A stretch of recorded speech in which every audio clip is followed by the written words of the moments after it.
Hello guys, आज मैं आपके साथ डिस्कस करता हूँ residential status of a person.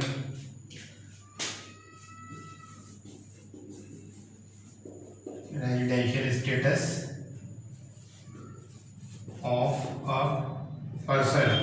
एक पर्सन का रेजिडेंशियल स्टेटस हम लोग किस तरीके से डिसाइड करते हैं, एक पर्सन का रेजिडेंशियल स्टेटस हम किस तरीके से कैलकुलेट करेंगे, ये हमें आज टॉपिक में मैं आपको बताता हूँ। इसके लिए सबसे पहले हम लोग देखते हैं, दो चीज़ें हमें ध्यान रखनी होती है। एक तो होता है असेसमेंट ईयर और एक होता है प्रीवियस ईयर। असेसमेंट ईयर क्या होता है, प्रीवियस ईयर क्या होता है, ये हमें समझना पहले इसके लिए ज़रूरी होगा। सबसे पहले हम असेसमेंट ईयर की अगर बात करें तो असेसमेंट ईयर अगर जनरल उसमें कहें तो असेसमेंट ईयर वो वाला ईयर होता है जिस ईयर में हम किसी भी पर्सन की इनकम पर टैक्स कैलकुलेट करते हैं। जिस ईयर में टैक्स की कैलकुलेशन की जा रही है, इनकम की कैलकुलेशन की जा रही है, वो ईयर हमारा असेसमेंट ईयर कहा जाएगा। दूसरा होता है प्रीवियस ईयर वो ईयर होता है जिस ईयर की इनकम पर हम लोग टैक्स कैलकुलेट कर रहे हैं, जिस ईयर की इनकम पर हम लोग टैक्स कैलकुलेट कर रहे हैं। असेसमेंट ईयर से जस्ट पिछला ईयर जो होता है वो हमारा असेसमेंट प्रीवियस ईयर होता है। जैसे अगर हम प्रेजेंट की बात करें तो प्रेजेंट में अगर हम ये कहें 2021 असेसमेंट ईयर और प्रीवियस ईयर क्या होगा फिर 2019-20 तो 2020-21 में हम लोग कैलकुलेट करेंगे टैक्स की कैलकुलेशन हम कौन से ईयर में करेंगे 2020-21 में, और वो किस ईयर के लिए करेंगे 2019-20 के लिए करेंगे। तो ये तो हमारा असेसमेंट ईयर हुआ और ये प्रीवियस ईयर हुआ। अगर हम इसको इस तरीके से कहें कि 2019-20 अगर ये असेसमेंट ईयर लेते हैं तो प्रीवियस ईयर क्या होगा हमारा, वो होगा 2018-19 यानी 18-19 की इनकम निकालेंगे और 18-19 की इनकम पर 2019-20 में हम लोग टैक्स कैलकुलेट करेंगे। तो ये हमारा प्रीवियस ईयर और असेसमेंट ईयर का कॉन्सेप्ट है। प्रीवियस ईयर और असेसमेंट ईयर डिटेल में मैं इसके बारे में आपसे फिर नेक्स्ट वीडियो में बात करूंगा। तो अभी हम बात करते हैं इसमें कि रेजिडेंशियल स्टेटस।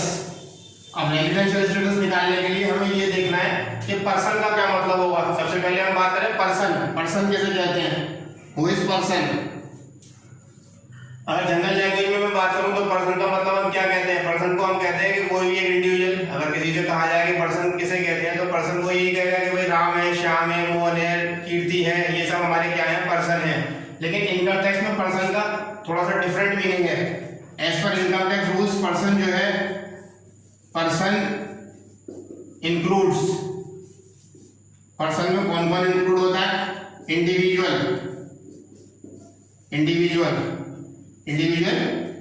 मतलब कोई भी वो पर्सन जो लिविंग पर्सन है, चाहे वो मेल हो फीमेल हो, इंडिविजुअल की कैटेगरी में आएगा। राम, श्याम, मोहन, कीर्ति, राधा, ये सब हमारे इंडिविजुअल पर्सन है। उसके बाद आती है हमारी फर्म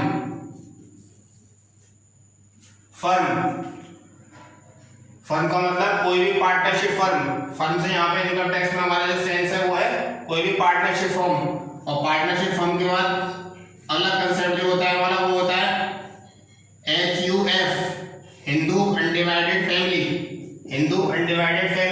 कोई भी ऐसी फैमिली जो इनकम टैक्स रूल्स के अकॉर्डिंग बिजनेस करने के लिए रजिस्टर्ड कराई गई है वो हिंदू अनडिवाइडेड फैमिली कहलाएगी। वो हिंदू फैमिली ही होनी चाहिए, तो हिंदू अनडिवाइडेड फैमिली उसे मान लिया जाएगा। चौथी कैटेगरी होती है एसोसिएशन ऑफ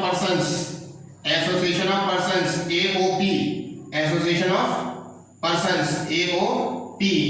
इसको बॉडी ऑफ इंडिविजुअल भी कहा जाता है, बॉडी ऑफ इंडिविजुअल BOI भी कहते हैं हम लोग। अब ये इसलिए रखा गया कि जैसे मान लीजिए हिंदू फैमिली है तो हमने उसे HUF के अंडर रजिस्टर करा लिया। अब मान लीजिए कोई हिंदू फैमिली नहीं, कोई अदर फैमिली है, अब उसका रजिस्ट्रेशन हमें कराना है तो वो रजिस्ट्रेशन AOP के अंडर होगा। ग्रुप ऑफ पर्संस मिलकर जिस ऑर्गेनाइजेशन को रजिस्टर करा लेते हैं वो एसोसिएशन ऑफ पर्संस के नाम से रजिस्टर्ड होगा। इसके बाद होती है कंपनी।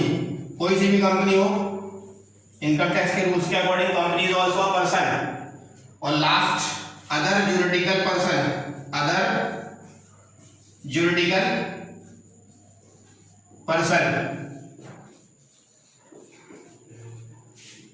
अब मैं अगर आपको थोड़ा ओवरव्यू इनका दे दूं तो इंडिविजुअल पर्सन से हमारा क्या सेंस है। यहाँ पे इंडिविजुअल का मतलब कोई, मैंने अभी बता दिया आपको, कोई भी पर्सन जो होगा इंडिविजुअल की कैटेगरी में आएगा।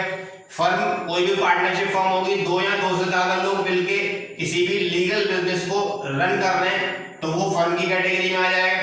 तीसरी कैटेगरी होती है हिंदू अनडिवाइडेड फैमिली। अगर हिंदू अनडिवाइडेड फैमिली कोई भी हिंदू फैमिली है और उसको रजिस्टर्ड कराया जाता है बिजनेस करने के लिए इनकम टैक्स एक्ट के अकॉर्डिंग, तो वो हिंदू अनडिवाइडेड फैमिली हो जाएगी। और एओपी और बीओआई एसोसिएशन ऑफ पर्संस या फिर बॉडी ऑफ इंडिविजुअल, वो कहेंगे जब बहुत सारे लोग मिलकर कोई ऑर्गेनाइजेशन रजिस्टर्ड करा लेते हैं तो वो एसोसिएशन ऑफ पर्संस की कैटेगरी में रजिस्टर्ड होगा। उसके बाद कंपनी, कोई भी ऐसी इंस्टीट्यूशन या ऑर्गेनाइजेशन जो कंपनी एक्ट 2013 या उससे पहले के किसी एक्ट के अकॉर्डिंग रजिस्टर्ड कराई गई है वो कंपनी कहलाएगी। और उसके अलावा अदर ज्यूरिडिकल पर्सन में कोई भी ऐसा ऑर्गेनाइजेशन या कोई भी ऐसा इंस्टीट्यूशन जो पार्लियामेंट से या किसी भी लेजिस्लेटिव असेंबली से या किसी भी लोकल अथॉरिटी से स्पेशल एक्ट पास करके क्रिएट किया जाता है तो उसको हम लोग अदर ज्यूरिडिकल पर्सन कहते हैं, लीगल पर्सन। तो ये पर्संस की ये कैटेगरी हमारी हो गई। अब मैं इसमें रेजिडेंशियल स्टेटस की बात कर रहा था आपसे कि रेजिडेंशियल स्टेटस में एक पर्सन का किस तरीके से डिसाइड करेंगे, तो मैं 1 बाय 1 बात करूंगा। इसमें सबसे पहले मैं बात करता हूँ इंडिविजुअल की, कि इंडिविजुअल का रेजिडेंशियल स्टेटस हम लोग किस तरीके से डिसाइड करेंगे। रेजिडेंशियल स्टेटस से मतलब क्या है हमारा? रेजिडेंशियल स्टेटस से हमारा मतलब होता है कि जब हम किसी पर्सन की इनकम को और उसके टैक्स को कैलकुलेट करते हैं इनकम टैक्स एक्ट के अकॉर्डिंग, तो हमें सबसे पहले ये डिटरमाइन करना होता है कि वो इंडियन रेजिडेंट है या इंडियन रेजिडेंट नहीं है, मतलब वो कहाँ का रेजिडेंट है। जहाँ का भी वो रेजिडेंट है उसके अकॉर्डिंग उसकी इनकम निकाली जाएगी। तो सबसे पहला स्टेप जो होता है हमारा वो ये होता है कि हम ये डिटरमाइन करें कि वो कौन सा पर्सन है रेजिडेंट। तो बात करते हैं इसमें इंडिविजुअल की। इंडिविजुअल, अब इंडिविजुअल के लिए मैं आपको ये बताऊं कि इंडिविजुअल के लिए हमारे पास कंडीशंस होती हैं। 2 कैटेगरी में बांटते हैं, बेसिक कंडीशन और सेकंड होती है एडिशनल कंडीशन। बेसिक और additional, basic condition and additional condition. अब बेसिक कंडीशन की और एडिशनल कंडीशन की अगर हम बात करते हैं कि बेसिक कंडीशन क्या होती है और एडिशनल कंडीशन क्या होती है, तो इसको हम इस तरीके से समझ सकते हैं कि मान लीजिए 2 पेड़ ले लेते हैं हम। ये 2 बड़े पेड़ हमने ले लिए, 2 ये बड़े पेड़ और ये 2 हमने छोटे पेड़ ले लिए। ये 2 हमने छोटे पेड़ ले लिए, ये 2 बड़े पेड़ और ये 2 छोटे पेड़। ये बेसिक कंडीशन, बेसिक है तो बड़ी ले ली हमने, और ये एडिशनल है तो ये एडिशनल को हमने छोटा ले लिया। अब बेसिक कंडीशन फर्स्ट की अगर हम बात करें तो at least 182 days in India during previous year, or at least 182 days in India during previous year, or that is at least 60 days during previous year plus total 365 days during 4 preceding years from the previous year, at least 60 days during the previous year plus total 365 days during the 4 preceding years in India। तो basic condition first जो है हमारी वो क्या कहती है कि कोई भी पर्सन कम से कम इंडिया में 182 दिन प्रीवियस ईयर में इंडिया में रहा हो। कम से कम 182 दिन कोई भी पर्सन इंडिया में प्रीवियस ईयर में रहा हो। ये तो हमारी बेसिक कंडीशन फर्स्ट हो गई। और बेसिक कंडीशन सेकंड क्या है कि प्रीवियस ईयर में 60 डेज, प्रीवियस ईयर में 60 दिन प्लस उसके साथ साथ उससे पिछले 4 सालों में, प्रीवियस ईयर से पिछले 4 साल में कुल मिलाकर 365 दिन। किसी भी साल में कितने भी दिन रह ले लेकिन टोटल 365 दिन रहना चाहिए। ये दोनों चीजें साथ साथ होनी है। 60 डेज प्रीवियस ईयर में और उससे पिछले 4 सालों में 365 दिन उसे इंडिया में रहना है। ये एक बड़ा पेड़ हो गया, ये छोटा पेड़ हो गया, ये दूसरा बड़ा पेड़ हो गया। इन दोनों पेड़ों में से किसी भी एक पेड़ पर इन दोनों पेड़ों में से किसी भी एक पेड़ पर उसे चढ़ना है। अगर इस पे चढ़ जाता है तो रेजिडेंट, इस पे चढ़ जाता है तो भी रेजिडेंट इन इंडिया। दोनों में से किसी भी एक पेड़ को अगर वो चढ़ जाता है तो उसे रेजिडेंट इंडिया में मान लिया जाएगा। अब जब वो रेजिडेंट डिसाइड हो जाएगा तो अब हमें रेजिडेंट जो है दो तरीके के होते हैं, ऑर्डिनरी रेजिडेंट होता है, नॉट ऑर्डिनरी रेजिडेंट होता है। एक तो होता है ऑर्डिनरी रेजिडेंट और एक नॉट ऑर्डिनरी रेजिडेंट। तो बेसिक कंडीशन से हमने ये डिसाइड किया कि वो रेजिडेंट है या फिर नॉन रेजिडेंट है। अगर इन दोनों में से किसी एक पेड़ पर चढ़ गया तो रेजिडेंट, और दोनों में से किसी को भी नहीं चढ़ पाया हो तो फिर वो नॉन रेजिडेंट। लेकिन इसके बाद हम अगर बात करें कि उनमें से वो रेजिडेंट बन गया, एक पेड़ पर चढ़ गया किसी में से भी, किसी भी पर भी, तो वो रेजिडेंट बन गया। अब रेजिडेंट बनने के बाद हम देखते हैं कि वो ऑर्डिनरी रेजिडेंट होगा, ऑर्डिनरी रेजिडेंट होगा या फिर नॉट ऑर्डिनरी रेजिडेंट होगा। उसके लिए हमारे दो छोटे पेड़ है। फिर इसके लिए पहली जो कंडीशन है हमारी, वो मैंने पहले छोटे पेड़ से शो करी है। दूसरी बेसिक कंडीशन, एडिशनल कंडीशन जो है मैंने छोटे पेड़ से दूसरे से शो की है। तो पहली की अगर मैं बात करूं, he has been in India at least 2 years out of 10 preceding years from the previous year से पिछले 10 सालों में, प्रीवियस ईयर से पिछले 10 सालों में से किन्हीं भी 2 साल में, प्रीवियस ईयर से पिछले 10 सालों में किन्हीं भी 2 साल में वो एज अ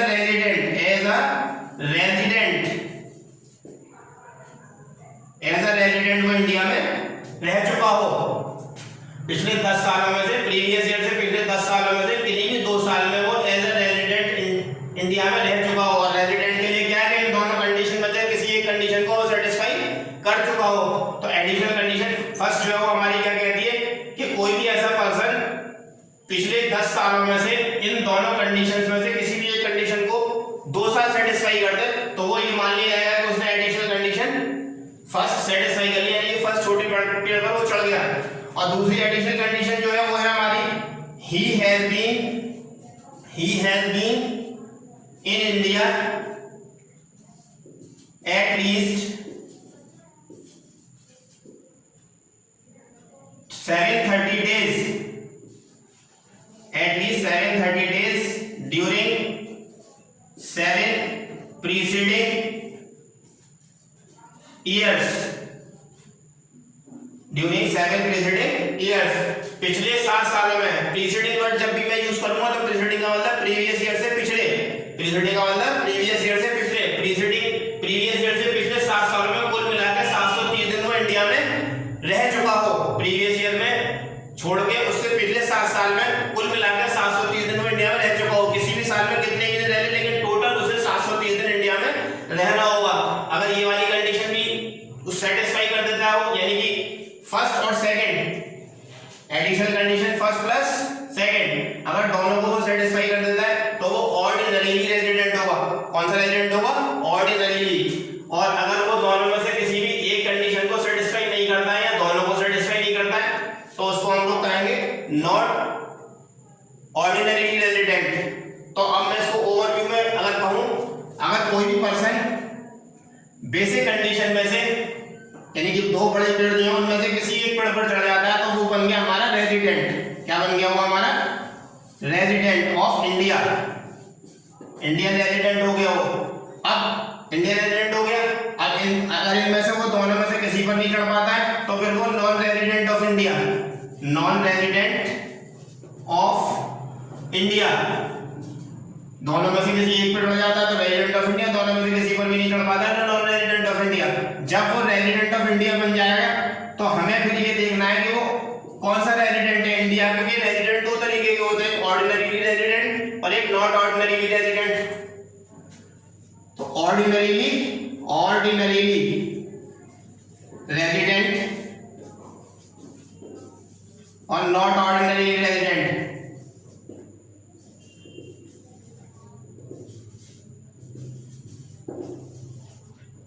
ऑर्डिनरी रेजिडेंट कब बनेगा कि इन दोनों कंडीशंस को वो सेटिस्फाई कर देता है तो वो ऑर्डिनरी रेजिडेंट हो गया। और दोनों में से किसी एक को सेटिस्फाई करता है या दोनों को सेटिस्फाई नहीं करता है तो फिर वो नॉट ऑर्डिनरी रेजिडेंट इसका मतलब ये हुआ, इसको हम इस तरीके से कह सकते हैं कि वो एक जो बड़ा पेड़ है उस पर चढ़ गया और दो जो छोटे पेड़ थे, दोनों जो छोटे पेड़ थे हमारे, उन दोनों पर भी चढ़ गया। तो ये क्या हो गया, ऑर्डिनरीली रेजिडेंट हो गया। अब नॉट ऑर्डिनरीली क्या होगा, नॉट ऑर्डिनरीली रेजिडेंट हुआ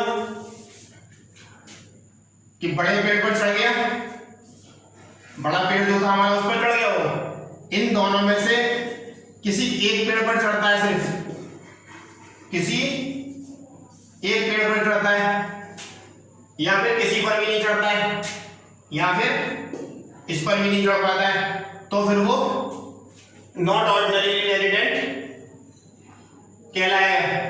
अब नॉन रेजिडेंट कब कहलाएगा, कि उसने वो जो हमारा बड़ा वाला पेड़ था, यानी कि जो बेसिक कंडीशन फर्स्ट थी हमारी, उसी को उसके पहले पेड़ दोनों में से किसी भी पेड़ पर नहीं चढ़ पाया, बेसिक कंडीशन जो थी हमारी उन्हीं को फुलफिल नहीं कर पाया था, और नॉन रेजिडेंट ऑफ इंडिया कहलाएगा। तो ये रेजिडेंशियल स्टेटस इंडिविजुअल का हम लोग इस तरीके से डिसाइड करते हैं। अब इसमें मैंने जो एक बड़ा वाला पेड़ जो सेकंड एटलीस्ट 60 डेज की कंडीशन जो लिखी थी मैंने, कि एक कोई भी पर्सन जो प्रीवियस ईयर में 60 दिन कम से कम इंडिया में रह चुका हो, प्लस उससे 4 सालों में पिछले 365 दिन कुल मिलाकर इंडिया में रह चुका हो, ये मैंने एक कंडीशन लिखी थी। इस कंडीशंस के कुछ एक्सेप्शंस हैं, इस कंडीशंस के कुछ एक्सेप्शंस हैं, कुछ लोगों पर ये लागू नहीं होगी। अब ये किन किन पर लागू नहीं होगी वो मैं आपको बता देता हूँ। सबसे पहले हम बात करें एक्सेप्शंस ऑफ 60 डेज रूल, मतलब जो 60 डेज वाली कंडीशन है उसके एक्सेप्शंस क्या क्या हैं, किन किन लोगों पर वो अप्लाई नहीं होगी। जिसमें सबसे पहला है इंडियन सिटीजन